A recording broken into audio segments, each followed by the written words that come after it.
Magandang araw mga boss, marami nang nagawa dito sa sasakyan ni customer. Kaya lang, nandun pa rin daw yung problema. Pag ganyan, di wow. Boss natin yung hood, sir. Actually mga boss, meron na akong ginawang mga katanungan dito kay customer at nakakuha na ako ng mga idea na pwedeng panggalingan niya ng problema nitong sasakyan niya. Pero pag simpleng lubak lang sir na isa, Okay lang. pero pag maraming maliliit, kasi Bago na shock mounting nito. Opo, pinapalitan na nga po pati mountain. Lahat na nila? Opo, lahat pinapalitan na. Lahat pinapalitan na, meron pa rin lagutukan pag dumaan sa lubak. Magaling. Pangatlo na ako sa gagawa dito sa sasakyan ni customer, kaya kailangan ma-check ko maigi yan. Tignan mo kung angat siya. Alam ko na bago itong shock, pati itong shock mounting. Pero nandyan pa rin yung duda ko. Opo, maangat. Maangat po. Ayon nga kay customer, dito daw sa side na ito, naririnig niya yung lagutukan kapag napapadaan siya sa lubak. May napansin nga ako dito sa shock absorber niya. Basa yung shock absorber. Parang basa. Ilapit ko nga itong camera mga boss para ma-witness nyo. Parang tagas basa itong Ayan Dapat hindi basa yan. Hindi pa washing ka ba, sir? Hindi. Karawas ako lang, karawas. Ayaw ni customer ng washing, ang gusto niya karwas. Pinaka-the best talaga dito, sir. Tanggalin natin yan. Para hindi masyado lumayo. Alam niyo mga boss, sa unang pag-check up na ginawa ko dito sa shock absorber ni customer, 60% lang yung duda ko dito sa shock absorber niya. Pero nung may makita nga akong parang basa siya, bagamat di naman ako siguradong fluid yan, nagkaroon tuloy ako ng interest para kalasin ko itong shock absorber niya. Sa pagkalas naman itong shock absorber, napakadali lang yan kung kayo ang magdi-DIY ng sasakyan nyo. Gagamit lang naman kayo dyan ng socket wrench na number 12 para matanggal nyo itong holder ng brake hose. At dito naman sa likuran ng shock absorber, meron ka dyan tatanggalin na bolt na number 10. Ayan siya mga boss, ipakita ko sa inyo. Ay nako, ang tagal. O yan na, natanggal ko na siya.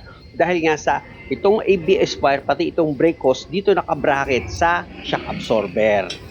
I-disconnect nyo lang naman yan, tapos gamit ka na ngayon ng socket wrench mo na number 17 at box wrench na number 17 para matanggal mo naman itong bolt and nut dito sa shock absorber. Tapos, isunod mo naman itong isa pang bolt and nut niya. Natanggal ko na yung nut yan mga boss. Pero bago ko tuloy tanggalin itong bolt, i-disconnect ko muna itong tie rod dito sa steering knuckle. Ayon nga kay customer, itong rack and pinion niya, kailan lang daw yan na repair. At dahil nga sa naluwagan ko na itong nut niya dito sa tie rod, gamit itong ball hammer, paluin ko itong steering knuckle para makalog itong tie rod at bumitaw sa steering knuckle. O, di ba? Bumitaw na siya. Sir. Bagamat nagawa na itong rack and pinion niya, syempre check upin ko pa rin itong tie rod. Pati itong racking niya, kasama na yan sa chinek up ko. At sa nakita ko mga boss, okay lang naman, wala siyang problema. Kaya gagamit ako dyan ng tubo para ma-check ko naman itong stabilizer bushing niya. At dahil nga sa wala namang kalugyan, dito naman ako mag-check up sa suspension arm or lower arm bushing niya. Ayan mga boss. At isa nga yung napansin ko, parang maluwag yung bolt dito sa cross member. Pati nga itong bolt dito sa suspension arm, parang maluwag din. Isa pa mga boss, yung mga bushing ng ganitong sasakyan, malambot talaga siya. Ang talaga, malambot talaga ang bushing ng biras.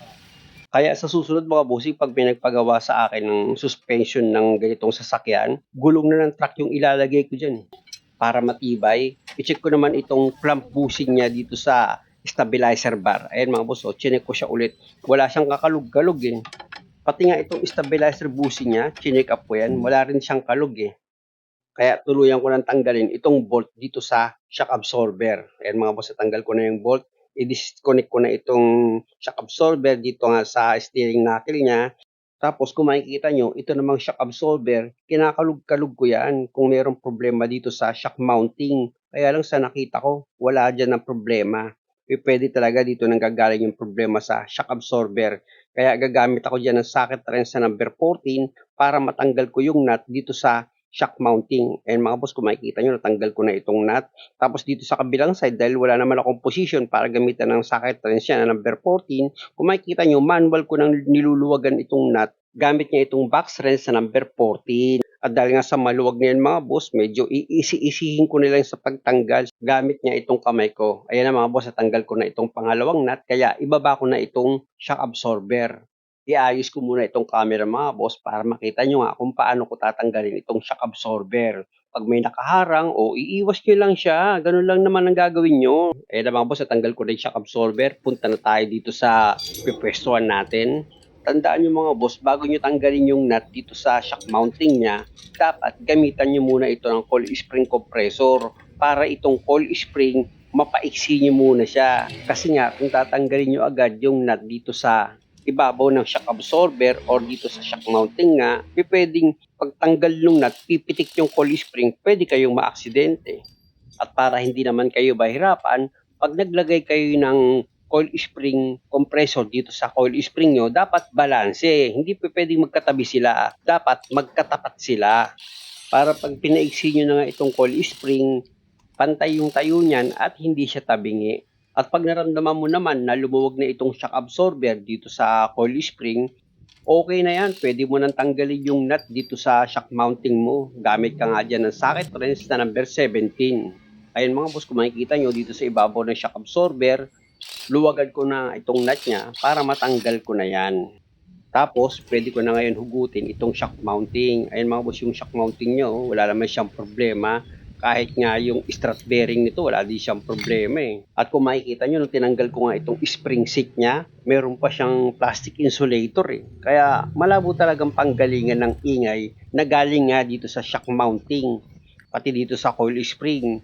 Kaya kailangan mga boss, medyo tinikan natin sa pag-check up dito sa shock absorber para sigurado tayo sa hatol. Alam nyo naman sila, Boy Palit, si Kuya Mando, si Kuya Rugas, laging nakatune in sa akin yan. Parang hanapan ako ng kasiraan dahil sila yung totoong mapagmahal sa customer. Katunayan, sa sobrang pagmamahal nila sa customer, kahit na hindi sira yung pyesa, pinapalitan. Para sigurado daw, natanggal talaga yung sira. Kaya nga pag narinig nila yung mga pataba ko, naku, iyak agad yan. Ang gagaling pa naman gumawa ng kwento ng mga yan. Kita nyo, sabi ng isa, nanguhula ka lang eh. Tapos yung isa naman, masyado ka namang iyakin. Pero real talk, sila yung nanguhula at iyakin. Kasi kung tutuusin, wala naman akong binabagit na pangalan eh. Inaako nyo lang. Kaya totoo yung sinabi ng Diyos eh. Yung masama, kahit na hindi mo habulin, tumatakbo yan eh. Kasi nga, guilty siya. Bakit ba ako napunta dyan mga boss? Balik na ako dito sa ginagawa ko. Mamaya may magalit na naman eh. Alam ko na kasi yung problema mga boss, nahuli ko na eh. Dito pa lang sa pag-check up sa shock absorber eh. Pinpoint ko agad eh. Kailan pa to? Kailan lang to, Pili? August. Hindi bago, sir. Di ba ba? Sir, ang bago. Yung ba, mga 1 linggo pa lang. Tagal na rin pala eh. Yung isa kasi pinalitan niyan, yung kasama niyan, 2 buwan lang tinagal.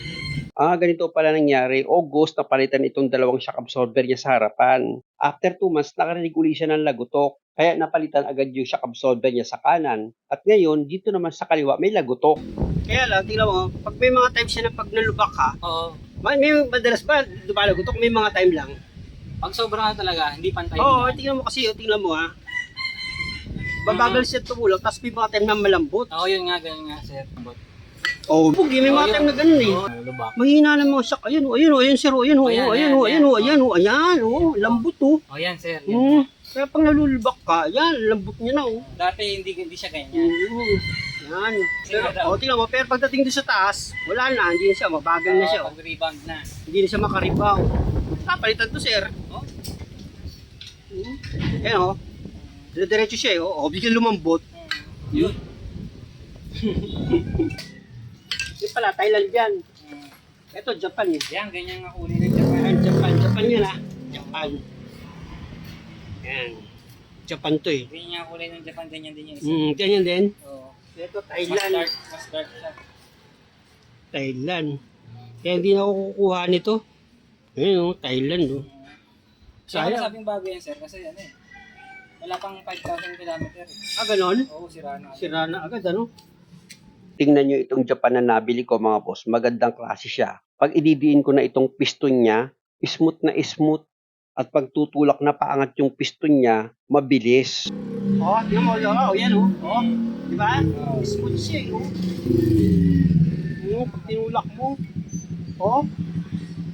Tapos tutulak siya, diba? Mabilis. Tapos pag tutulak mo siya, ganun pa rin. Tumitigil siya pagdating sa dulo. Hindi niya sinasagad Ay, ito agad eh. Yan. Oo. Pagdating dito, stop siya, oh. Pinipigilan niya. Pasensya na kayo mga boss, dahil nga sa ang haba ng patotoo ko kay customer. Gusto ko kasi mapatunayan sa kanya na yung shock absorber niya, kahit na ilang buwan pa lang yan, positibo ako na dyan ang gagaling yung pinoproblema niya na lagutukan. Yun nga, pag napapadaan siya sa mga sunod-sunod na lubak, doon niya nga raw naririnig yung matinding lagutukan dito sa pangilalim ng sasakyan niya sa driver side. Ako kasi mga boss, lalo na kailan lang napalitan itong pyesa niya, talagang nanghihinayang ako para palitan yan. Kaya lang, wala naman akong magagawa dahil nga sa ay nang lumalabas sa paghatol ko. Kaya nakakahiyaman kay customer na mapapagastos siya ulit. Siyempre, wala naman akong magagawa dahil nga sa doon naman ang gagaling yung problema. Balik na nga ako dito sa ginagawa ko na after ko nga ma-assemble itong shock absorber assembly ni customer, kung makikita nyo, itong coil spring compressor niya, tinatanggal ko na yan. Nasa pagtanggal naman itong coil spring compressor, madali lang, luluwagan nyo lang naman yan para bumitaw siya dito sa coil spring nyo. Na after nyo matanggal itong coil spring compressor, huwag nyo kalimutang check upin yung higpit ng nut dito sa shock mounting para sigurado kayo. At kung sa palagay nyo, okay na yung pagkakahigpit niyan, o pwede nyo na ngayon ibalik sa dati niyang position itong shock absorber. Siyempre naman, kung paano nyo yan tinanggal, ganun nyo rin siya una ibabalik. Pag na-position nyo na itong shock absorber, ilagay nyo na agad yung dalawang nut dito sa ibabaw. Tapos, ito namang steering knuckle niya, ipakapit nyo na yan dito sa shock absorber. Tsaka nyo ngayon ilagay yung dalawang bolt niya na number 17. Ayun mga boss, yung itinusok ko, yan yung bolt dito sa taas. Tapos yung sa baba naman, ayan, yung isa, yan yung pangalawang bolt. At dahil nga sa nailagay nyo na yung dalawang bolt, isunod yun na rin sa ilalagay yung bawat nut nitong bolt. Ipakapit nyo na yun sa thread niya. Tapos dito naman sa holder ng brake hose mo na nakakonik nga yan dito sa steering knuckle, ipakapit mo na dyan yung bolt na number 12. Tapos dito sa likuran ng shock absorber, kung makikita nyo, nakaipit lang dyan itong brake hose. Pero yung holder nitong ABS niya, meron ka dyang ilalagay na bolt na number 10. Ayun mga boss, yung hawak ko, yung pinakita ko, bolt yun na number 10. Sa holder yan ng wire ng ABS na i-connect mo nga yan dito sa shock absorber. Tapos pwede mo na ngayon higpitan. Unahin mo syempre dito sa bolt ng brake hose mo. Tapos gamit ka ng socket thread sa number 10 para dyan naman sa bolt ng ABS wire mo sa holder niya. Finally mo na rin yung higpit dyan. Kaya lang mga boss, mahaba pa itong video. Pakiabangan na lang sa last part. At muli, maraming salamat sa panonood. At kung okay lang sa inyo, pasubscribe naman itong channel ko. Ang tanong, mawala naman kaya yung pinoproblema ni customer after kong magawa ito? Kasi may isa pang problema ito mga boss. Parang pigil ata yung hatak niya. At huwag kayong mag-alala dahil sa pag-road test na agawin namin, nako, yun talagang lubak-lubak. Doon ko siya ipapadaan para malaman namin kung talagang nawala ba yung lagutok niya. Kaya hanggang sa muli mga boss, salamat ulit sa panonood. May tubig eh.